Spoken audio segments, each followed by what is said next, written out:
மனிதர்களாகிய நாம் நமக்கிடையே உள்ள ஒற்றுமைகளை மறந்து வேற்றுமைகளுக்கு அதிக முக்கியத்துவம் கொடுத்து வருகிறோம்.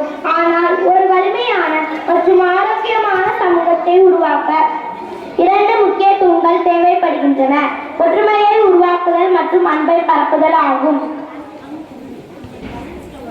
ஒற்றுமை என்பது வெவ்வேறு பின்னணி, மொழி,